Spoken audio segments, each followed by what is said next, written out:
You did not stop here by accident. Something quiet inside you, something that does not speak in words but speaks in pulls and pauses and moments where your chest tightens without warning, brought you here. And if you are being honest with yourself, you already know who this is about. There's a name. There's a face. There's a person who lives in the back of your mind, like a song you cannot stop hearing even when you're trying very hard not to listen. You almost gave up on them. Maybe you already told yourself you had. Maybe you packed that feeling into a box, pushed it somewhere deep, and decided that moving on was a mature thing to do. You called it self-respect. You called it clarity. Some days you even believed it. But then something small would happen, a song, a street, a particular quality of evening light, and they would return to you as fully as if they had never left. And you would stand there, alone with that feeling, wondering what it means that someone you decided to release still has this much gravity over you. This is not weakness. This is not confusion.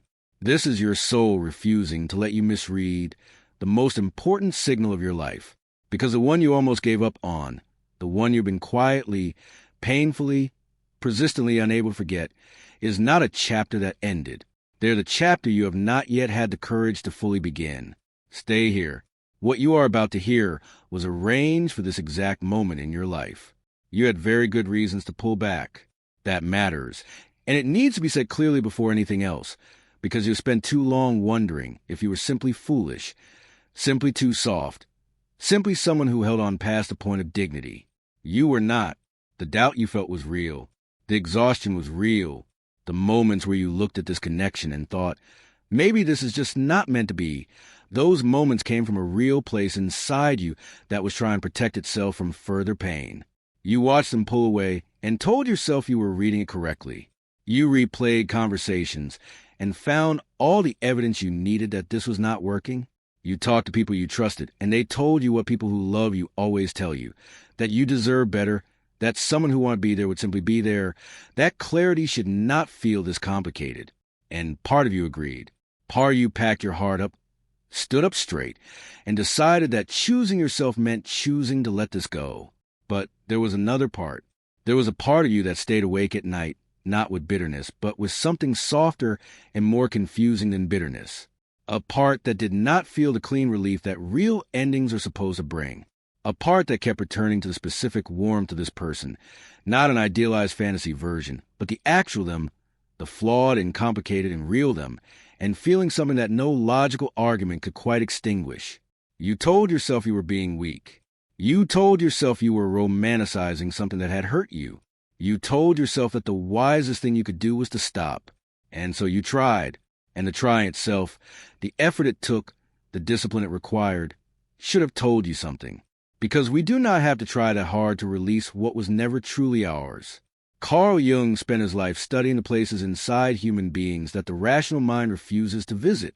He called these places the unconscious, and he believed, with the full weight of his life's work behind him, that the unconscious does not make errors.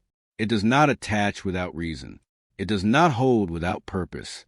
When something lives in you with persistence and the depth that this person lives in you, Jung would not call that delusion. He would call it information. Jung wrote about what he called the individuation process, the long, often painful journey through which a person becomes fully themselves. And he observed something that most people miss entirely. He observed that the connections which carry the most transformative power in a person's life are almost never the easy ones. They are the ones that crack you open. The ones that force you to confront parts of yourself you have been carefully avoiding. The ones where you cannot simply stay comfortable and cannot simply walk away, because something in the deepest architecture of who you are recognizes that this connection is not accidental. He spoke of the anima and the animus, the inner feminine and masculine that each person carries. And he believed that when we meet someone who activates these depths in us, who reaches past the surface personality and touches something ancient and essential, the experience is fundamentally different from ordinary attraction. It is recognition. It is the soul identifying something has been oriented toward. And the confusion, the push and pull, the almost leaving and the inability to fully go, that is not dysfunction. That is the signature of a connection operating at a level your logical mind has not yet caught up to. The person you almost gave up on activated something in your unconscious that ordinary connections do not reach. That is why forgetting them follows different rules. That is why the usual remedies do not fully work. Jung would tell you that the very difficulty of this connection is the evidence of its depth, and that the soul does not invest as heavily without purpose. Hello and welcome to this channel. Before we go any further, please take a moment to subscribe and hit the bell icon, and make sure you select all notifications. Every single video on this channel carries a message that was crafted to meet you exactly where you are, to shift something inside you, and to give your heart the language it has been searching for. You are not here by accident. Stay close. There is something you need to hear, and you need to let it land fully before you move on. The fact that you almost gave up does not disqualify you from what is coming. It prepared you for it. Every moment of doubt you carried, every night you spent trying to talk yourself into an ending that would not stick, every morning you woke up and chose, consciously or not, to still hold some quiet space open for this person. That was not weakness wearing the costume of love. That was strength that did not yet have the right name. The connections that matter most do not arrive wrapped in certainty. They arrive wrapped in questions. They make you examine yourself in ways that comfortable love never demands. They hold a mirror up to your fears, your patterns, your deepest definitions of what you believe you deserve. And for a time, often a long and difficult time, that mirror is not easy to look into. You see your insecurities reflected. You see your old wounds. You see the places where you are still, quietly, not yet fully healed. And the natural response to that much reflection is to pull back, to decide the mirror is the problem, to choose a connection that asks less of you because asking less feels like kindness. But you did not fully pull back, even when you tried. And that persistence, that stubborn, quiet refusal to fully close this chapter was not you failing to move on. It was your soul protecting an appointment it knows is still coming. The ones worth staying for always cost you something first. That cost arrives as confusion, as distance, as the specific loneliness of loving someone you're not sure loves you back in the same language. But the cost is not punishment. It is not the universe being cruel. It is selection. It is the process by which the connection is made strong enough to hold the weight of what it is actually meant to carry. And what this connection is meant to carry for you is not a lesson in letting go. It is a life on the other side of your deepest fear, which was never truly that they would leave. It was that you might finally have to believe you deserve them to stay. You were not weak when you almost gave up. You were being hollowed out by all the old versions of love that were never meant to be permanent, so that there would finally be enough room inside you for something real. There is a question you have asked yourself more times than you would like to admit. You have asked in the middle of ordinary days when their face appears in your mind, without invitation. You have asked it late at night when the quiet becomes loud enough to hear what you spend your busy hours trying to drown out. The question is simple, and it is this: why can I not let this go the way I have let other things go? Because you have let things go before. You have ended connections that hurt you and moved forward without this particular weight. You have closed doors on people who mattered and felt the grief, and then gradually felt the grief lift. You know what release feels like when it is real, and you know, with a certainty you cannot fully explain, that whatever you've been experiencing with this person does not feel like that. It does not follow the same rules. It does not respond to the same remedies. And instead of taking that as a sign that something is wrong with you, it is time to understand that it is a sign that something is profoundly, specifically right. Jung identified what he called the phenomenon of psychic resonance, the experience of encountering another person whose unconscious patterns are so deeply complementary to your own that the connection operates below the level of conscious choice. This is not about compatibility in the surface sense, shared hobbies, similar schedules, easy conversation, though those things may be present. This is about something that happens in the architecture beneath all of that, something that recognizes, something that responds, something that, once activated, does not simply power down because you've decided intellectually that it should. The reason this person returns to your mind is not because you are weak or unhealed or holding on to something you should release. It is because your unconscious mind has registered truth that your conscious mind has been too frightened, too exhausted, or too well defended to accept. The truth is that this connection belongs to a different category than the ones that ended cleanly. It belongs to the category of things that do not end because they have not yet properly begun. And every time their name surfaces in your mind without being invited, that is not your wound speaking. That is your soul, patiently and persistently, refusing to let you file something permanent in the wrong drawer. You think of them in quiet moments, not in loud ones, not when you're performing your life for other people, but in the spaces between when the noise settles and something true gets to surface. In those moments, it is their specific presence that arrives, not a fantasy, not an idealized version assembled from longing, the actual them, with all their complexity and contradiction, with a particular way they express themselves, with a precise texture of who they are when they're not trying to be anything. And even in all that complexity, something in you relaxes rather than recoils. That is not ordinary. Pay attention to that. Arguments with them hurt differently than arguments with other people have hurt. You have had conflict before in your life. You have had relationships that involve friction, and you navigated that friction and moved on without it leaving this particular mark. But disagreements with this person carry a different weight. They land in a deeper place. They stay longer, not because this connection is more toxic than others, but because it matters more than others. And your nervous system knows the difference even when your mind is trying to pretend otherwise. The depth of the hurt has always been a direct measurement of the depth of the care. You would not ache like this over something that did not genuinely mean something. You have rehearsed walking away from them more than once. You have had the conversation in your head. You have drafted the ending. You have imagined your life without them and tried to feel the relief that ending something painful is supposed to bring. And every single time, something interrupted the rehearsal. Something that was not sentimentality and was not simply fear of change. Something that felt more like a quiet, firm, interior voice saying, not this, not because of them, not yet. You dismissed that voice. You told it that it was your attachment speaking, your pattern, your old wounds choosing familiarity over health.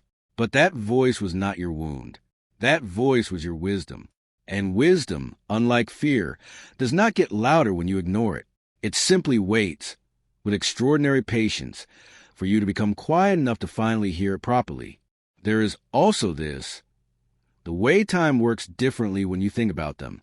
Other connections, even meaningful ones, begin to soften at the edges as time passes. The details blur. The emotional charge gradually decreases.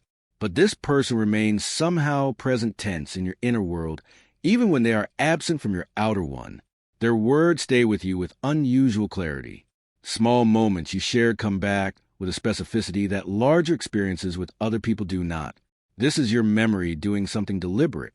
This is your interior life marking something as significant, as worth preserving, as belonging to a category of experience that should not be filed away and forgotten.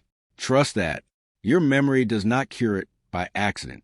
If what you are hearing right now is landing somewhere true inside you, if some part of you is recognizing itself in these words, please subscribe to this channel and hit the bell for all notifications. There's a message on this channel that was made for exactly where you are right now, and the one you need tomorrow is already here waiting for you. Do not leave without subscribing. You were sent here for a reason, and this channel was built to keep meeting you there. Something has changed. You may not have concrete evidence of this yet. You may not have received a message or a sign that the outer world would recognize as proof. But something has shifted in the invisible architecture of this connection, and part of you already senses it, which is precisely why you are here in this moment, receiving these words. The soul does not seek confirmation for things it is entirely uncertain about. It seeks confirmation for things it already suspects are true. On their end, something is cracked open. The distance that existed between you, whether that distance was physical or emotional or both, has begun to feel different to them than it once did.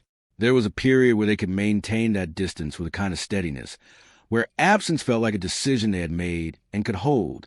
But something has changed in how that absence feels to them now. It has begun to carry a weight it did not carry before. The space where you used to exist in their daily life has stopped feeling like relief and started feeling like a specific and uncomfortable kind of empty. They notice your absence the way you only notice something when you finally understand that its presence was not guaranteed. They have been sitting with things. Not the surface-level processing that people do when they scroll through their feelings briefly and move on, but the deeper kind of sitting, the kind that happens at inconvenient hours, the kind that interrupts other things, the kind that arrives as a question they cannot resolve with their usual logic. They have been asking themselves things about you that they did not allow themselves to ask when certainty felt easier. And the answers that are coming back to them are not the answers they expected. And on your end, something has changed too, even if you have not fully named it yet. You are not the same person you were at the beginning of this. The version of you that entered this connection carried certain fears in a very specific way, needed certain reassurances with particular urgency, moved through love with patterns assembled from older wounds. But the time and the difficulty and the almost giving up have done something to you. They have burned through some of what was not real. They have clarified something. You are standing differently inside yourself than you were before, even if from the outside your life looks similar. And the version of you that is standing here now is precisely the version of you this connection has always needed in order to finally work. The angels do not operate on the timeline your anxiety prefers. This is something that needs to be understood before the message itself can land properly, because the part of you that has been waiting and hoping and quietly aching has a very human relationship with time. It wants resolution on a schedule it can plan around.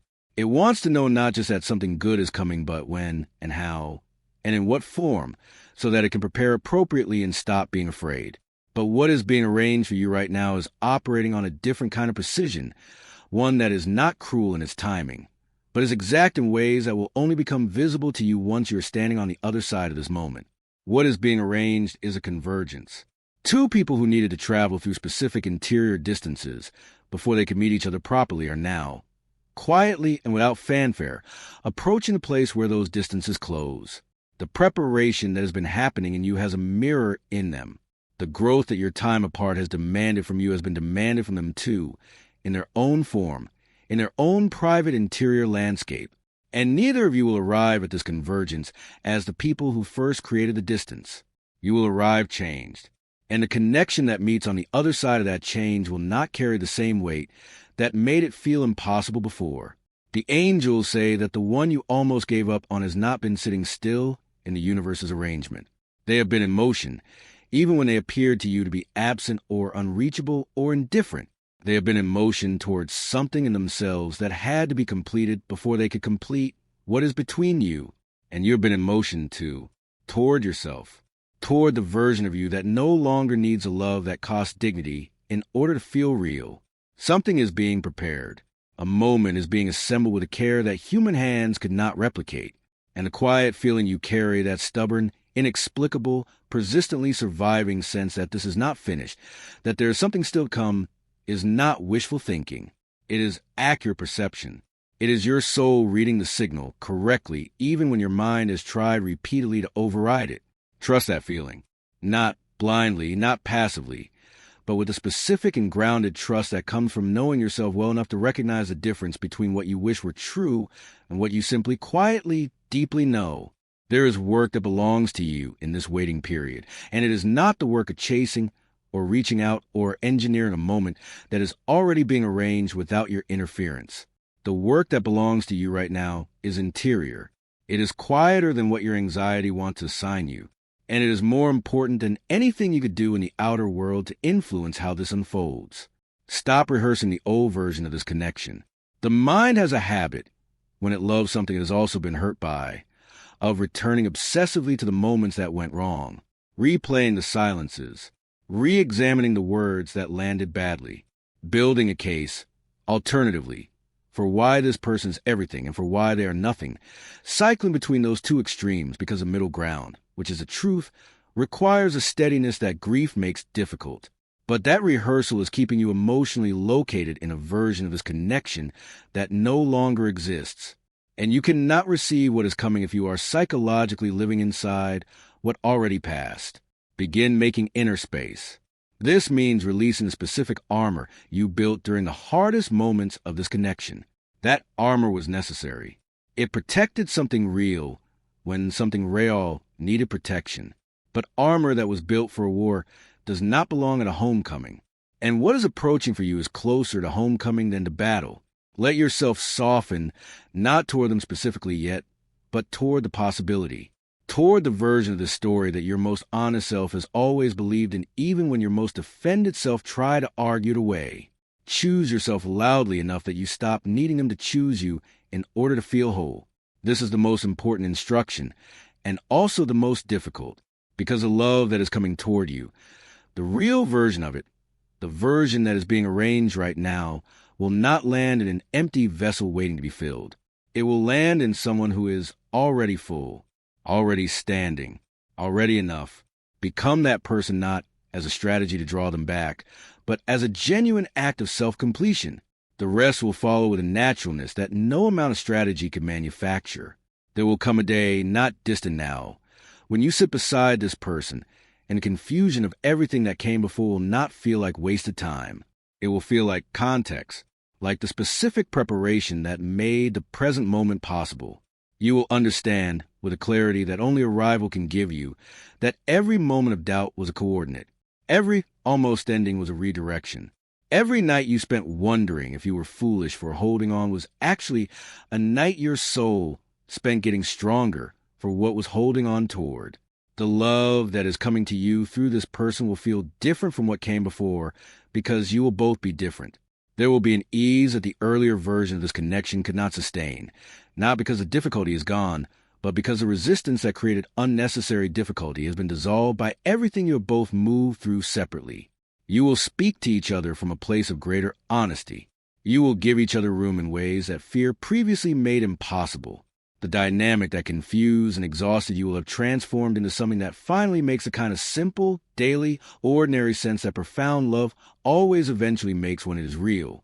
Your chest will feel warm in their presence in a way that is not desperate, and is not anxious, and is not performing.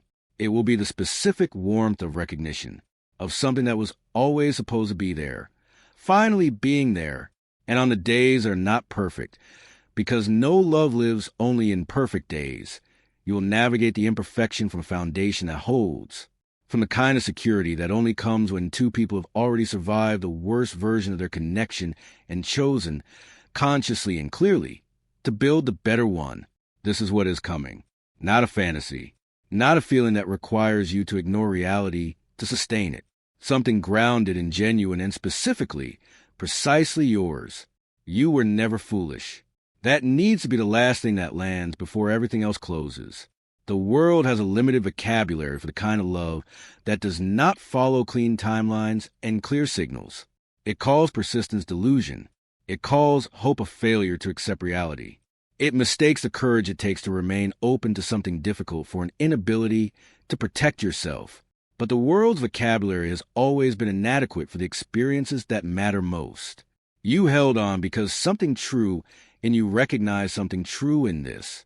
And that recognition, however painful the journey around it has been, was never wrong. If this message met you somewhere real today, please subscribe to this channel and select all notifications. Every video here was built for exactly this, to find you in the middle of what you are carrying and give it the language it deserves. What comes next in your story deserves clarity. Stay close. This channel was made for people who feel deeply and are finally ready to understand why. Carl Jung believed that we do not find the people who matter most to us by accident, and we do not lose them by accident either. He believed that the unconscious arranges encounters with precision that the conscious mind, with all its logic and planning, cannot replicate. He wrote that the meeting of two personalities is like the contact of two chemical substances. If there's any reaction, both are transformed. You have already been transformed by this connection. The person returning to you has been transformed too. And the meeting that is coming, the real one, the one on the other side of all this growth and difficulty and almost giving up, will not be a reunion of who you were. It will be an introduction of who you have both finally become. The love that is meant for you does not expire. It waits with a patience that mirrors your own. And it will find you, not when the timing is convenient, but when the timing is exact. Trust that. You have already done the hardest part. You stayed open when closing would have been easier. Now, let what is coming come.